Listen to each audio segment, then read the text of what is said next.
KTV Originals।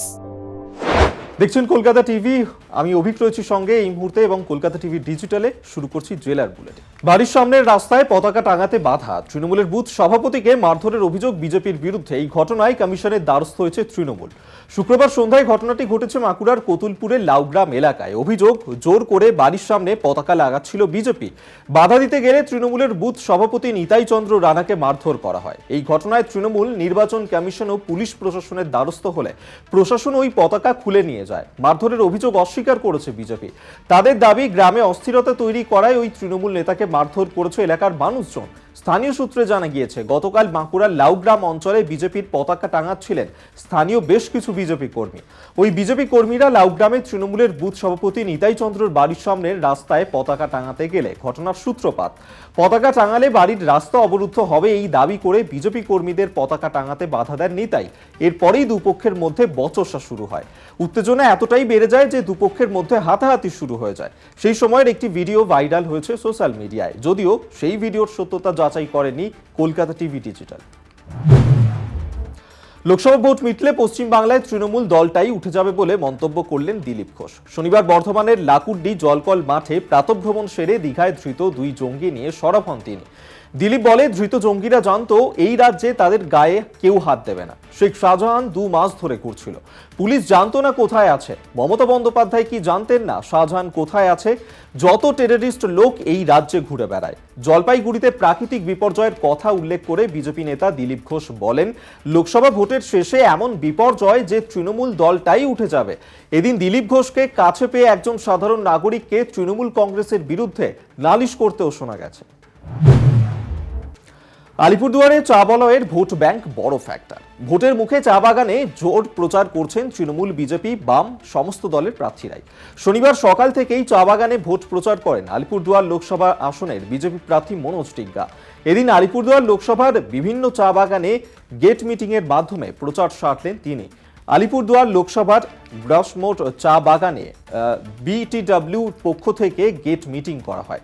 তাতে চা বাগানের কয়েকশো শ্রমিক অংশগ্রহণ করেন। এরপর বিভিন্ন চা বাগানে ঘুরে ঘুরে কর্মরত শ্রমিকদের সঙ্গে জনসংযোগ চালান বিজেপি প্রার্থীকে পাশে পেয়ে একাধিক সমস্যার কথা তুলে ধরেন চা বাগানের শ্রমিকরা।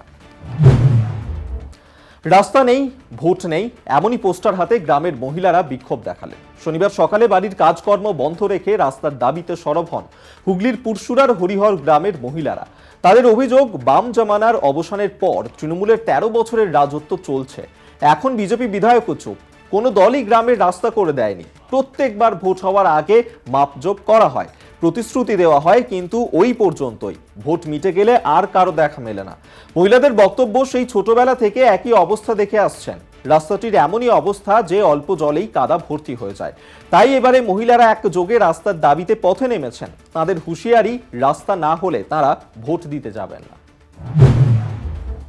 ফাঁকা বাড়ি, সেই সুযোগে নগদ লক্ষাধিক টাকা সহ প্রায় 50 ভরি সোনার গয়না চুরি হয়েছে বলেই দাবি পরিবারের। ঘটনায় চাঞ্চল্য ছড়িয়েছে সিউড়ির ইন্দিরাপল্লীতে। তদন্তে নেমেছে সিউড়ি থানার পুলিশ, যদিও এই ঘটনায় এখনো পর্যন্ত কাউকে গ্রেফতার করা হয়নি। সিউড়ির ইন্দিরাপল্লীর স্থানীয় বাসিন্দা সৈয়দ মোহাম্মদ আলী অবসরপ্রাপ্ত কেন্দ্রীয় সরকারের কর্মী। বুধবার সপরিবারে তাঁরা বর্ধমানে মির্জাপুরে গ্রামের বাড়িতে যান। শুক্রবার রাতে বাড়ি ফিরে দেখেন সব চুরি হয়ে গেছে।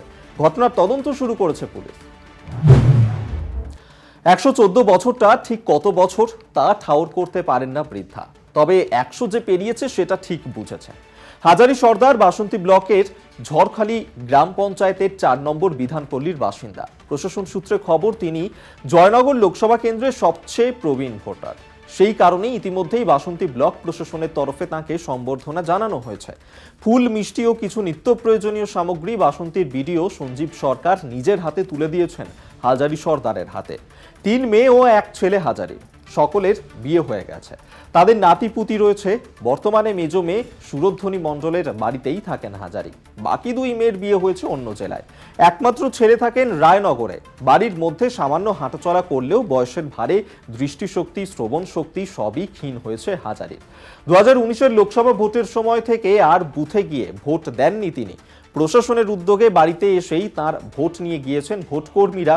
এর আগে অবশ্য গাড়িতে করে ভোট গ্রহণ কেন্দ্রে নিয়ে যাওয়া হতো তাকে। সেভাবে কোনো অসুখ বা রোগ নেই তার, জানান হাজারির নাতি নারায়ণ মণ্ডল। হাজারি এখনো গল্প করতে ভালোবাসেন, প্রাণ খুলে কথা বলেন। এবারও ভোট দেবেন বলে জানান 114 বছর বয়সী হাজারি সর্দার। জেলার বুলেটিন এই পর্যন্তই। তবে আমাদের জেলার বুলেটিন আপনাদের কেমন লাগছে অবশ্যই জানান, আর নজর রাখুন আমাদের YouTube, Facebook page, x handle এবং ইনস্টাগ্রামে। আর অবশ্যই আমাদের কলকাতা টিভি অনলাইন, আমাদের অনলাইন সাইট, সেখানেও নজর থাকুন। দেখতে থাকুন কলকাতা টিভি, রাত দিন 7 দিন।